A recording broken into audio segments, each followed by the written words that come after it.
There's video evidence of them saying that they are proposing, they are suggesting that Osimhen goes to Chelsea. At the end of the day, it's like these people, they don't even have clout.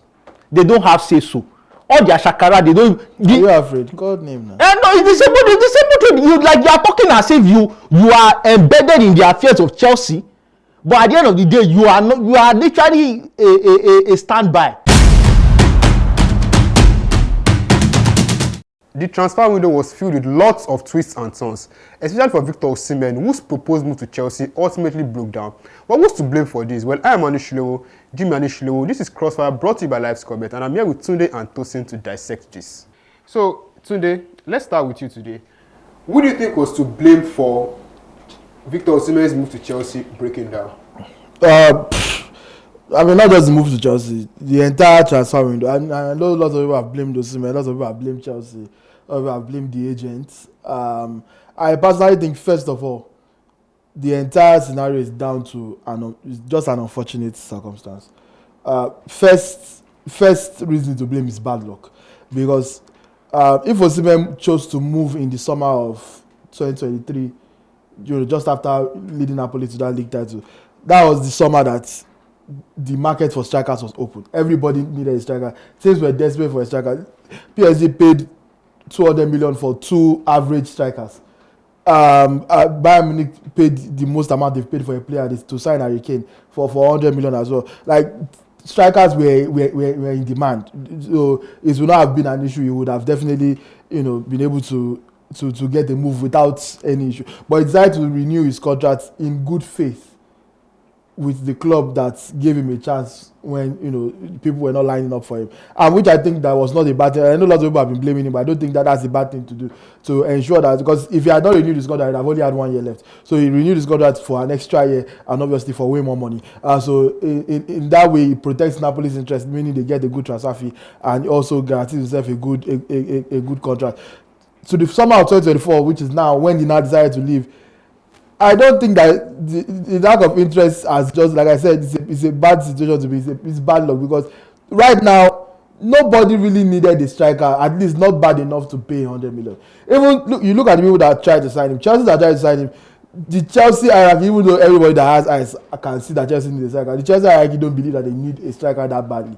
They believe that they have enough to go. That's why they were so like that's the guy in their heart. If Chelsea were really trying to get to Osimhen, you would know it. PSG as well. We are like, we have already spent 200 million on 2 strikers.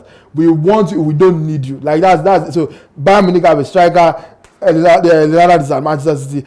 Arsenal could potentially need a striker, but again, not bad enough to go and pay 120 million or whatever Napoli wanted the entire summer. So it was just a case of unforeseen lack of interest that led us to this situation. But if I still have to pinpoint one person to blame, then it will be Napoli, because yes, Victor Osimhen already gave them the benefit of the doubt, already did the right thing by the club. He could have just said, I've just had my best season, I'm not signing a new contract, I'm going to stay here and run my contract down for 5 years, or leave with 1 year left. We would have left for like 40 million, 50 million. But I wanted Napoli to be able to have leverage whenever they are negotiating and get more money. So he extended his contract, and the club has just done him dirty.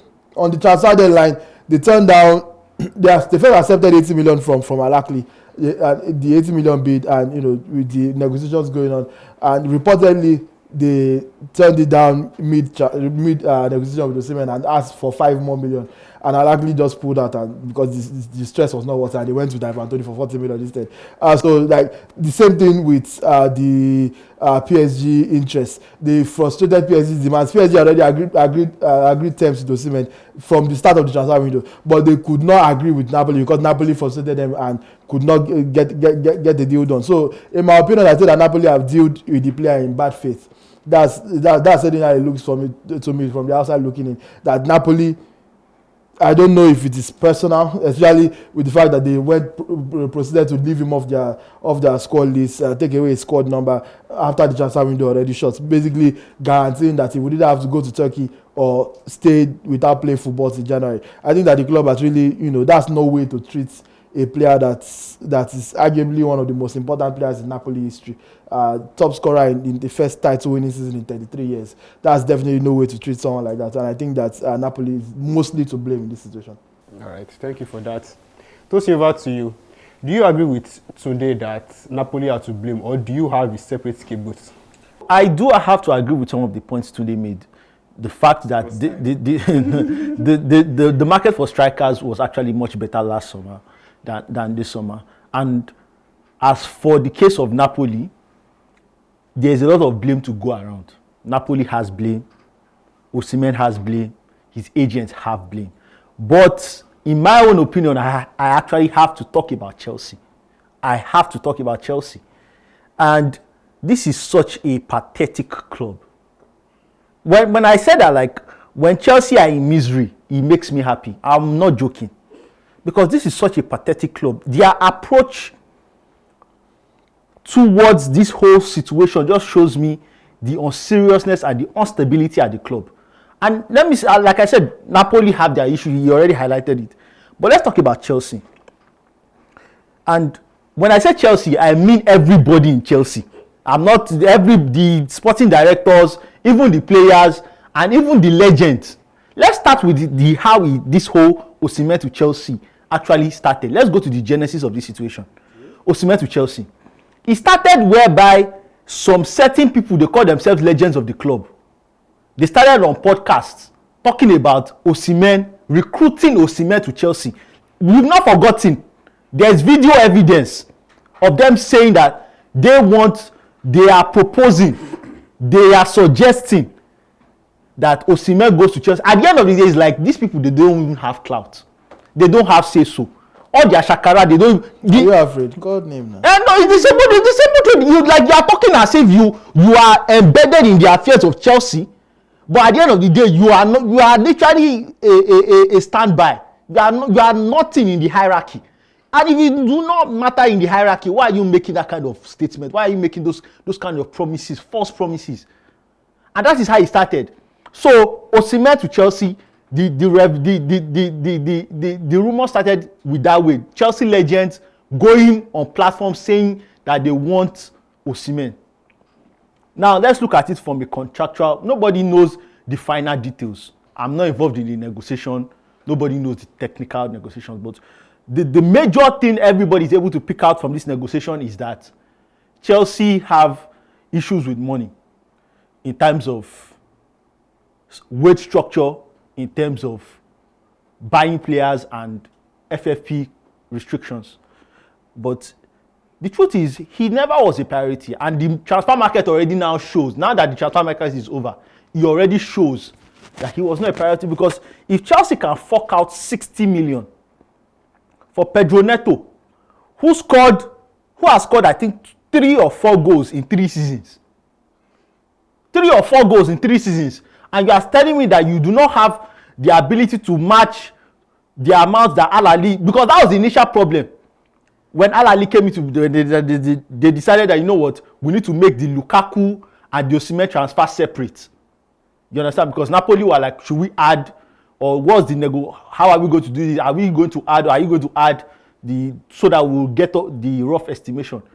When they said we should make it separate, they already know these people are on they were on time. You understand? And they decided, you know what, we can't make the 80 million, we can't, because Al Ahly was 80 million, and at the end of the day, that is what happened. So you can't pay 80 million for Osimhen, the reigning African Footballer of the Year, but you can pay 60 million for Pedro Neto, who has scored 3 goals in like 3 years. You can't pay, but you can also pay 52 million for. This guy came to my club and was literally one of the worst players I've ever seen in my life, in João Felix. You can pay 52 million for that. Drewsby Hall. You can bring in 35 million for Drewsby Hall, who I don't know if he's there to bake cake. I don't even know what he's there for. And the Chelsea hierarchy will now gaslight you that, okay, yes, we could have paid that, but maybe it's the wages. Are you kidding me? Are you kidding me? This season alone, Chelsea have renewed 4 different wages in their squad. And these are players that had like at least 4 years old. They just signed Kopama last year. They've increased the squad. They just signed Nicolas Jackson last year. They increased. Do you know how many players they just bought Jadon Sancho on loan, paying his wage. So the unseriousness of this club, the legends, the useless legends of this club, that also attach their name to Osimhen, they are responsible for this failed transfer.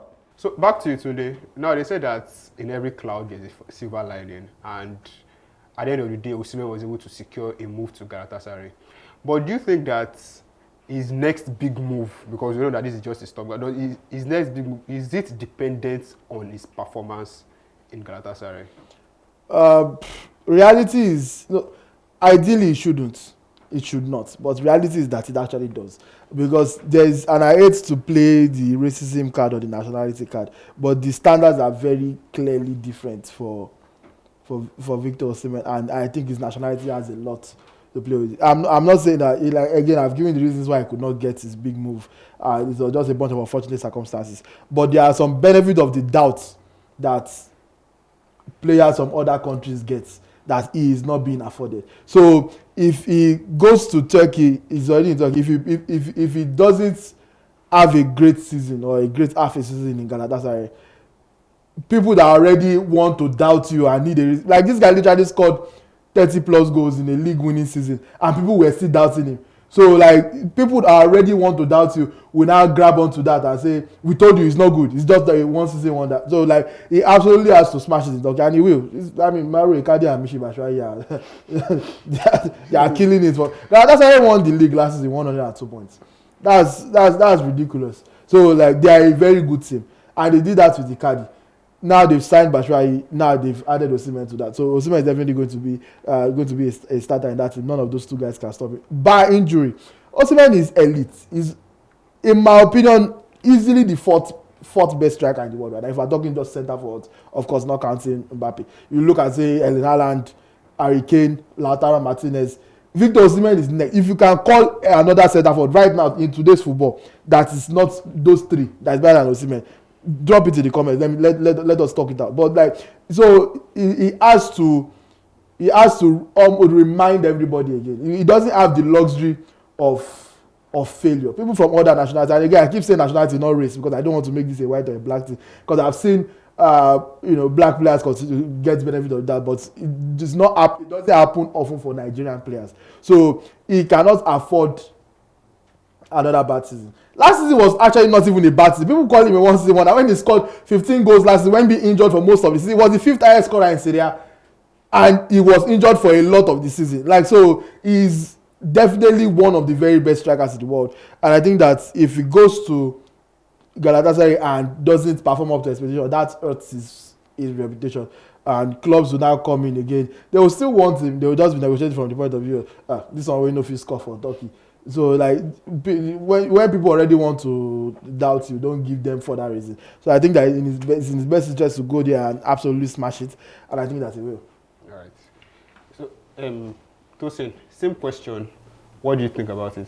I don't too disagree with his premise, but I do believe that given Osimhen stock, regardless of what happens in Turkey, he will get a final destination that will be resolved next summer. If it doesn't get resolved in January, it will get resolved next summer. You understand? He's too good of a player for the entirety of his career to now be judged based on what happened in Turkey. You understand? But regardless of what, I still believe Osimhen will go to Turkey, and I think Turkey is actually the best destination for Osimhen to actually make history. Because if you follow the Turkish league, you see that it's tailor-made for someone like Victor Osimhen. And if Enner Valencia can go there and score 29 goals, I'm expecting if Paul Onuachu, no disrespect to him. Just as about the disrespect him. Like, No disrespect. Whenever you hear that statement, No disrespect to Paul Onuachu. If Paul Onuachu can go and score 15 goals, 20 goal contributions in the Turkish league last season.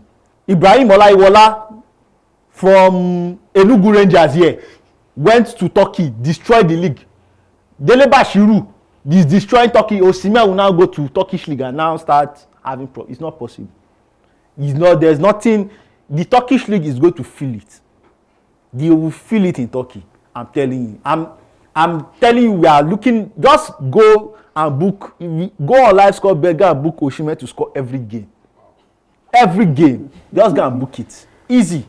Because in my own opinion, like, it's like God gave him a chance, a second chance to remind people of his greatness. And regardless, even though there are people who believe that if it doesn't go well, I believe it's going to go well, but even if it doesn't go well, he still returns to Europe. He still returns to Napoli and they get a job done next summer. But Osimhen is going to smash it in Turkey. Right. So I am throwing the same question to you guys. What do you think about Victor Osimhen moving to Galatasaray? Please share your thoughts in the comments below. I am Anishilewo, Jimmy Anishilewo, and this is Crossfire, brought to you by Live Score Bets.